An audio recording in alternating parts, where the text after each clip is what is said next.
છેવાડાના ડાંગ જિલ્લાના સાપુતારા ખાતે જન્માષ્ટમીના દિવસે સુરતના એક પરિવારની ચેઇન સ્નેચિંગની ઘટના બનવા પામી હતી। સાપુતારા પોલીસે ગણતરીના કલાકોમાં 2 આરોપીને ઝડપી પાડ્યા હતા।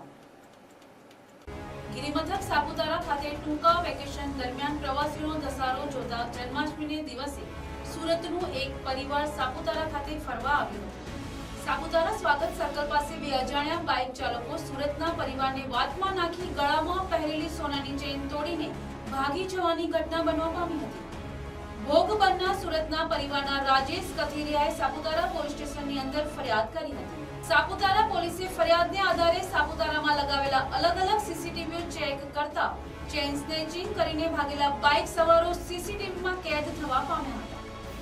સાપુતારા પોલીસે અલગ-અલગ ટીમ બનાવી તાત્કાલિક અસરથી જિલ્લામાં નાકાબંધી કરી હતી। સાપુતારા પોલીસે સીસીટીવી તેમજ એન્ટી હ્યુમન સોર્સના માધ્યમથી ગણતરીના કલાકોમાં 2 આરોપીને ઝડપી પાડ્યા હતા।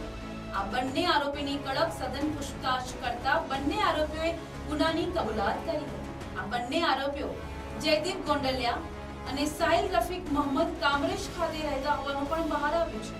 સાપુતારા પોલીસે 1,08,000 નો મુદ્દામાલ કબજે કરી આ બંને આરોપીને જેલના સળિયા પાછળ ધકેલી દેવામાં આવ્યા છે। સાપુતારા ખાતે જન્માષ્ટમીનો તહેવાર જે ચાલુ હતો તે દરમિયાન પોલીસનો બંદોબસ્ત, ટ્રાફિક બંદોબસ્ત, પેટ્રોલિંગ, ગ્રુપ પેટ્રોલિંગ આ બધું તમામ પ્રવૃત્તિ ચાલુ હતી।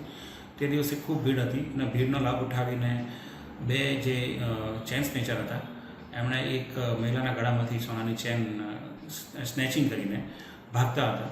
તે દરમિયાન બંદોબસ્તમાં ઉભા રહેલા સાપુતારા સર્કલ ઉપર પાસે જે ઉભા રહેલા પોલીસના માણસો જે છે, હોમગાર્ડના જવાનો છે, એ લોકો સતત બંદોબસ્તમાં હાજર હતા। તેમણે એ ભાગતા ઈસમને જોયો અને તરત જ એને દોડીને પકડી પાડ્યો હતો અને તાત્કાલિક એની પાસેથી જે સોનાની જે ચેન પહેરી હતી, ચેન ચોરેલી હતી, એ ચેનને કબજે લઈને બંને આરોપીઓ જે છે, એકનું નામ છે જયદીપ ગોંડલિયા અને બીજું છે મોહમ્મદ ફારૂક નામ છે, જે બંને કામરેજ વિસ્તારના છે, રહેવાસી સુરતના। એ બંનેને તરત જ પકડી પાડીને એમને જેલ હવાલે કરવામાં આવ્યા છે। આ કામગીરી માટે અગાઉથી આમ તો સૂચનાઓ આપેલી જ હતી, કારણ કે જન્માષ્ટમીના તહેવારમાં નાની મોટી ચોરીઓ થવાની શક્યતાઓ ત્યાં રહેલી હોય છે।